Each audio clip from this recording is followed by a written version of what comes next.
Check 1, 2. Check 1, 2. Checking the live stream. Check 1, 2. Check 1, 2.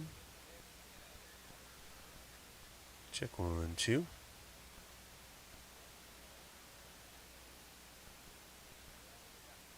Tehama testing.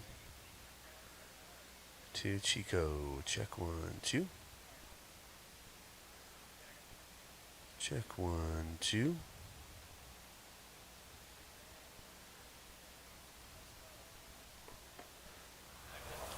Check, check, check, check. Hey, hey.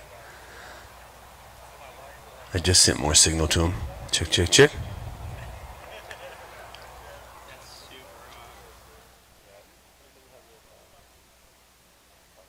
Okay.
Check 1, 2.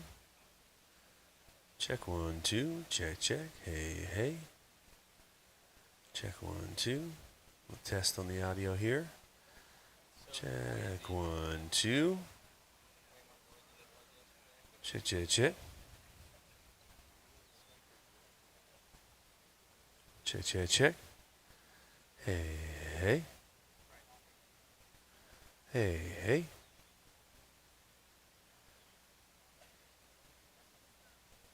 Check 1, 2. Hey, hey.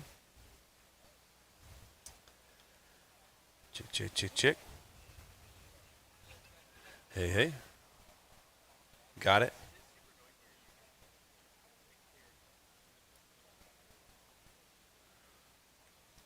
Check 1, 2.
Test, test, test, test. 1, 2. Test, test.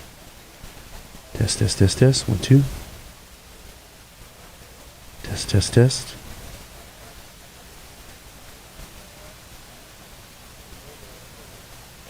Test, test. Check, check, check, check, check.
Good morning, folks.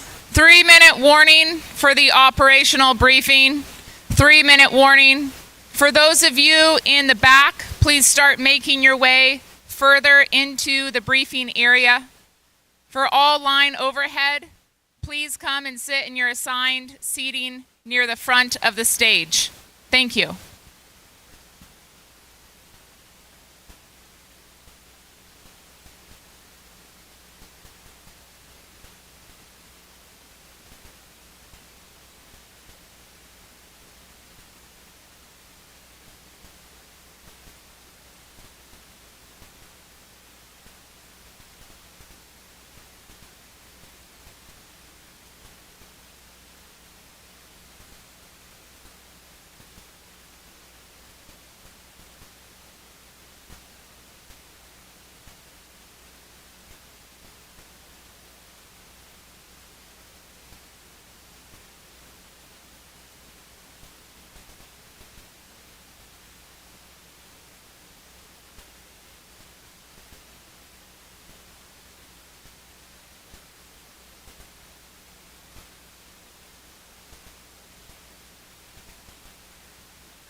Good morning, folks. Could I get your attention, please? Welcome to the operational briefing for the Park Fire. Today is August 6th. My name is Gwendolyn Ozard, Planning Section Chief. Please take a moment and turn your cell phones and radios down. If you do need to take a phone call or have a side conversation, please step outside of the briefing area. To start today's briefing, a message from our incident commander. Good morning. My name is Dusty Martin. I'm the Incident Commander for CAL FIRE Incident Management Team 4. Today, August 6, marks the one-year anniversary of the tragic helicopter accident that took the lives of CAL FIRE Assistant Chief Josh Bischoff, CAL FIRE Captain Tim Rodriguez, and pilot Tony Sousa. These three heroes passed away while fighting a wildfire in Riverside County. Tim was a 19-year veteran with CAL FIRE, serving as a heli-attack captain at the Hemet-Ryan Air Attack Base, known for his exceptional professionalism, character, and leadership. He was highly skilled and well-respected amongst his peers. Tony was a cherished member of this community, living just a mile from here, racing cars at this very fairgrounds. With 32 years of flight experience, he was a seasoned pilot dedicated to training and mentoring a community of aviators. He was both proud and humbled to be part of the CAL FIRE Brotherhood and working for Air Shasta, Rotor, and Wing Incorporated. Josh was a dedicated and long-standing member of our Incident Management Team 4. His contributions to our team and his unwavering commitment to our mission continue to inspire us every single day. In remembrance of Josh, we have included his initials, JB, on many of our IMT materials. This serves as a constant reminder of his legacy, dedication, and the impact he had on our team and community. As we take time today to remember and honor Josh, Tim, and Tony, we reflect on their significant contributions and the enduring spirit they brought to our work. Please join us in a moment of silence as we remember their dedication to the public service and their ultimate sacrifice in the line of duty.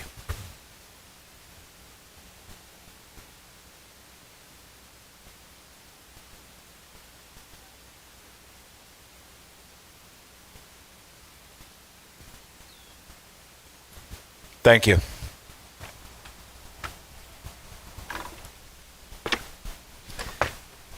All right, folks, we will review our incident objectives.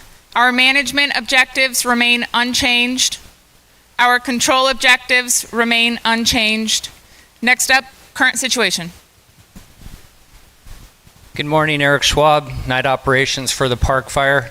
Kind of a repeat of yesterday, starting up at Highway 32 all the way down around Chico and north upbound into Branch 12 mop-up operations.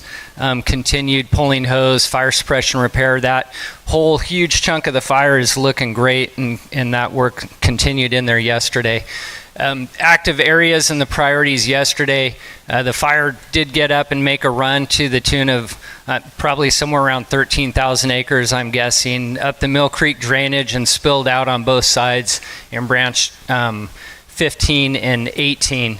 As a result, we started a firing show last night in both of those branches in Tehama Whiskey and Butte Charlie, and we're trying to get those down into Mill Creek right now. They had a little bit further to go as I walked out of there, so there will be a hot handoff for you folks to continue getting that fired in. Where it did come up out of, on the Tehama side, the western flank of that fire settled down last night, and we are chasing that direct, trying to get that tied in. Have a safe shift. Weather. All right, good morning. Incident meteorologist Ryan Walbrin. First off, whatever I forget to say, take the time to read the IAP forecast that we put in there today, Jeff, on the south side as well. A lot of good information, lots to cover, and I'll probably forget something. So let's just kind of walk through the day. Obviously, starting off with full sunshine, smoke out over the fire. The humidity values out there, that was our first wild card. We have an incident RAWs located right up here near the main fire's edge. It's about 18% or so to start the day. Humbug Summit up at 6,700 feet is down at 8%. So we've got the dry conditions in place, incredibly dry actually. So we'll stay in the single digits through the midday hours or so. At that point, there's enough instability that we should see the inversion break. Very similar to yesterday, could even happen before lunchtime. So midday inversion breaking, very dry conditions. The prevailing wind flow, of course, remains from the southwest. Actually pretty light overall. This is not wind-driven fire behavior. Pretty calm southwest winds. Will mention, for those of you working contingency, be aware of these very low single-digit humidity recoveries. Those of you out in branch 12, obviously continued very hot and dry, high temperatures above 100 degrees, prevailing southwest wind flow. About 90 degrees up on the main top of the fire. What I do want to mention is within Mill Creek, when that fire is up there around Big Bend, as it works its way around, when you read in the forecast, there's a big bend right at Big Bend. And what that'll want to do is kind of help that plume column rotate.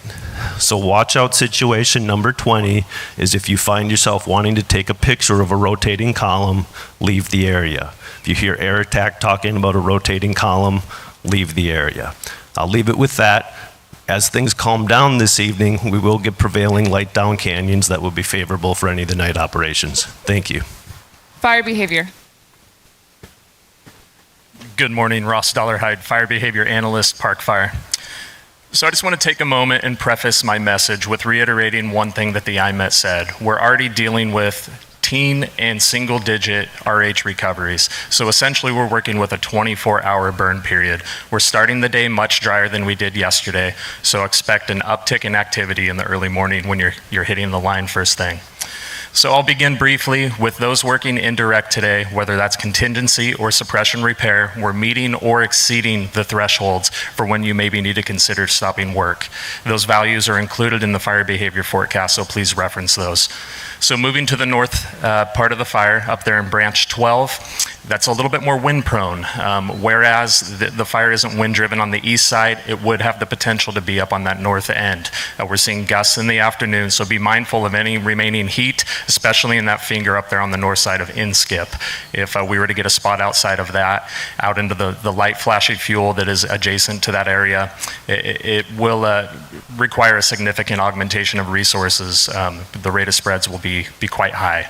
So moving on to the area of focus in branch 15 and branch 18, again, expect a much earlier start to the day because we're under drier conditions. We're already seeing some solar radiation hitting the fuels out there, and we now have 16,000 plus acres of new fire on the ground that is generating a lot of energy and a lot of heat to start this morning. So with that, we're going to see a fair amount of convective lift early on. That smoke is going to be able to move out rather effortlessly through this extremely dry air mass that moved in. So those heated parcels will move through, get that convective lift going, spotting early on throughout the day. So this is primarily a fuel-dominated fire. It's running with the topography, but once we see that plume generation, those outflow and inflow winds will generate some localized wind from that fire behavior. And with that, please reference page 8 in your IAP. That is a plume advisory, which covers some of the fire effects that you'll see related to plume development. So with that, expect intense and rapid runs that may outpace your ability to reach escape or your safety zones. So just have a really good plan today and be mindful of the extreme fire behavior that you may see out there. So with that, base all actions on current and expected behavior of the fire and have an effective safe shift. Thank you. Safety. Good morning, James Allen, Park Incident Safety Officer. You'll find today's safety products on pages 9 and 10 of your IAP. Please use those to ensure everyone out there on the line gets a briefing. We're going to support you today with 12 safety officers. I'd like to talk about two things today. You heard the weather and the F-band. Critical fire behavior. Our folks saw some of that yesterday. So take a moment today at 2 o'clock, take tactile pause, see where you're at, and check on that plan. We also put a clock in the bottom of page 9 that shows some of the incidents that have had blow-ups through that time period. So as you're working through those times today, make sure where you're at, what you're doing, and have a backup plan. Second thing I want to talk about is emotional fatigue. Today is a really important day here for a lot of folks. Yesterday was a really challenging day out on the line, and there's a lot of you that have been going from fire to fire to fire. So take some time today with your crews, check in with each other, see what you can do to support each other. If you need some extra help, we've got it here in camp. Be thoughtful today, be smart, and look out for each other. Operational overview. Good morning, Mark Breton, Park Operations. Yesterday, the fire got up moved on us, threw us a big challenge. And as expected, all of you stepped up to that challenge, took it on, and as true professionals, moved back to our alternate lines and continue to engage that fire. That's outstanding, and you're to be commended for that.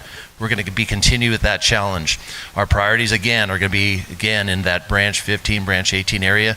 Your line leadership is well briefed and got a good plan for you to take on that challenge. So I was a good friend with Josh. He was a good fellow instructor in the ops section, Chief Cadre. He started back in the team 10 days, would come out with us, division soup, branch director, ops section chief. On team 4, I would stand in with his team and help him, and he would stand in team 3 and help us. The thing that was one of the many things great about Josh, his positive attitude. He would look at you with that infectious smile no matter what kind of crappy sandwich he'd have, and he'd look at me and he'd go, with that smile, hey, Brun, we got this. So I want to channel that positive attitude that Josh had, and for you to take that, and I challenge you today to maintain that positive attitude like a champion. Air operations. Good morning, Park brothers and sisters. Greg Bradshaw, Air Operations, Park Incident. Air Operations will continue to support you in meeting your operational objectives. With fixed wing, we have air attack and tankers early up. For our rotor wing, we're still operating out of our 2 helibases. We have a combined total of 22 Type 1 aircraft, 6 Type 2 aircraft, and 9 Type 3 aircraft. That includes our 2 Type 1 night-capable helicopters and our Type 3 night Helco. Additionally, we have 3 mobile retardant bases and 3 UAS modules. CAL FIRE continues to support us with our daytime rescue ship, and the National Guard supports us with our nighttime rescue ship. Whether you're working with aircraft or not, monitor your air to ground. We are part of your LCES. Clear eyes, full hearts. God bless our fallen, and God bless America. Communications. Good morning, Bernie Rapp, Communications Unit Leader for Park Fire. On your IAPs, page 73 and 74, that is your primary 205s for today. Version 5 is still the current clone for the fire. Also in there is pages 75 and 76. They are the contingency comm plans in the event that we need to switch over to that due to fire activity. And we will advise when we're switching over to that. On page 77 is a comms map. It kind of will help you, aid you in locating where the command repeaters are located and being able to utilize that command that best suits you. As of yesterday, 0700 hours, we assumed Park Communications here in Red Bluff Camp. With that, you're still hailing Park Communications. There's no need to advise which command number you're on. It'll just be NIFC command. The systems are linked. Each command is a different frequency. The system is linked by another set of frequencies. So you can be talking to us on command 42, and we're listening to you on command 4, but we will hear all the traffic. With that, you all need to be setting your scan groups. Scan all of the commands. This will aid in you gathering all the information as you're moving around the fire. Geographic issues and aspect issues make the communications complex. So you need to make sure to scan all the commands so that you'll be able to get the information you need. The command repeater that was put up on your last operational period in the Mill Creek drainage was taken down yesterday due to fire activity. We're going to reevaluate for a redeployment probably today. So you currently have 5 commands. Command 10 is the one that's labeled on your 205 as it's unassigned. We have radio techs here for your programming needs. If you're new to the incident, get the incident clone, any repairs, and if you have any questions about the system and how, please come on over. We can discuss it with you. Thank you. Medical. Good morning, Steve McGarry, Park Incident Medical. On page 78, you'll find the 206 with the medical information. On the line today, we will have dedicated ALS ambulances REMS teams, and line medics. Please follow the emergency reporting instructions on the bottom of box 6. Please have that information available and we'll get you the closest available resource. Thank you. Information.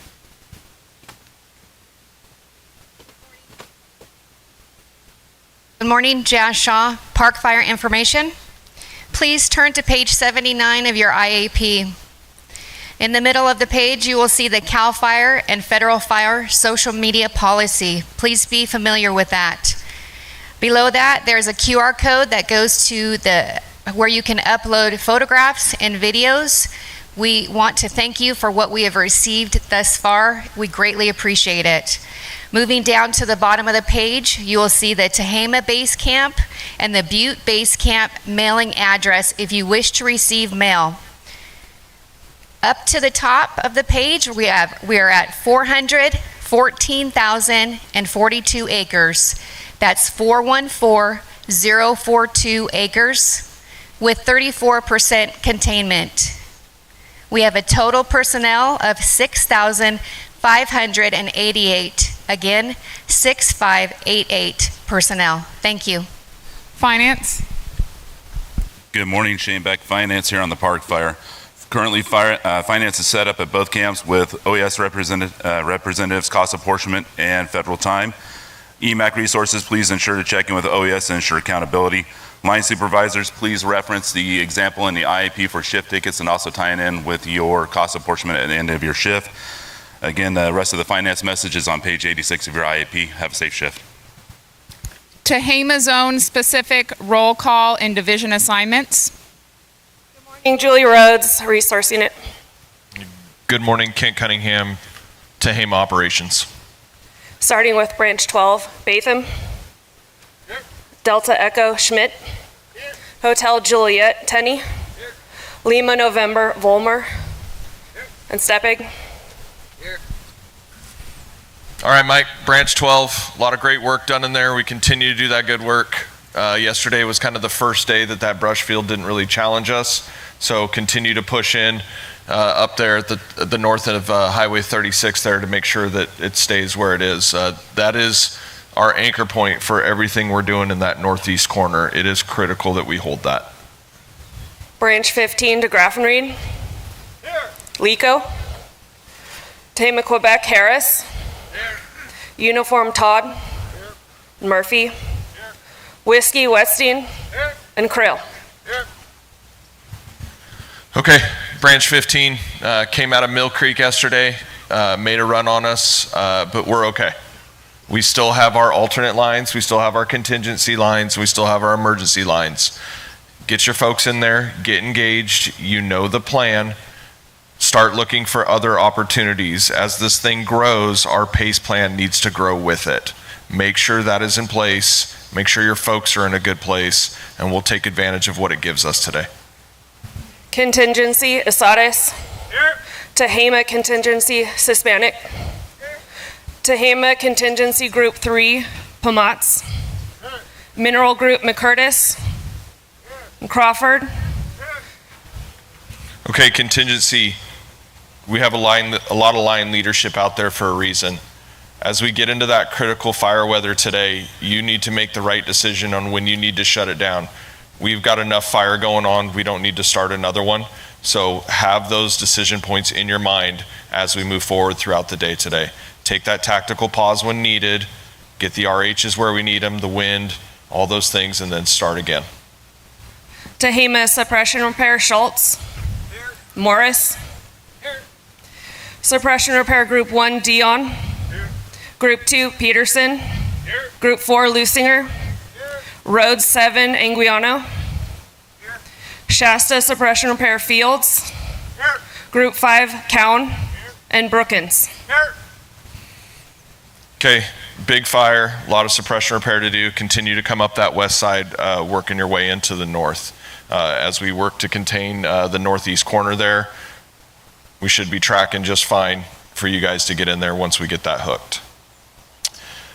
Yesterday was a bit of a rough day for us. It made a hard run. It's still within our alternate lines. It's still within our contingency lines. It's within our emergency lines. We will continue to look farther out. So today, lace the boots up tight, drink some water, rub some dirt on it, and let's go get it. Thank you.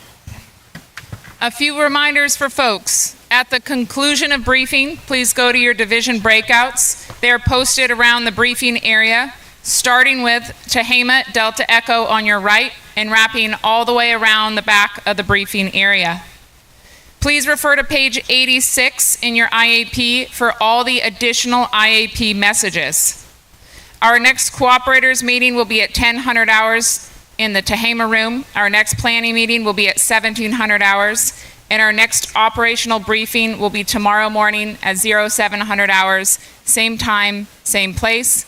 At the conclusion of briefing, if you're an unassigned resource, meet with the resource unit leaders at the table where you got your IAP. Closing comments, Unified Incident Commander. Good morning, everyone. Scott Korn, one of the Unified Incident Commanders here on the Park Incident. So today is a difficult day for many of us. We all know and remember someone who has fallen.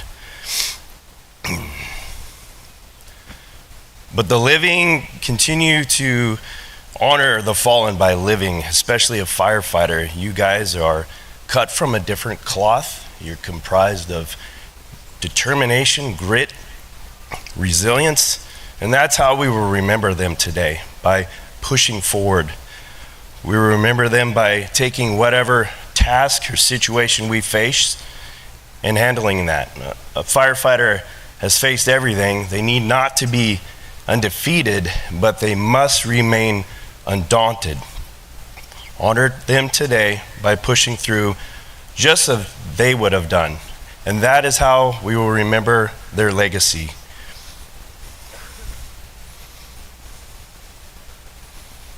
Thank you. That will conclude our operational briefing. Please go to your division breakouts and remember to turn your cell phones and radios back on. Thank you.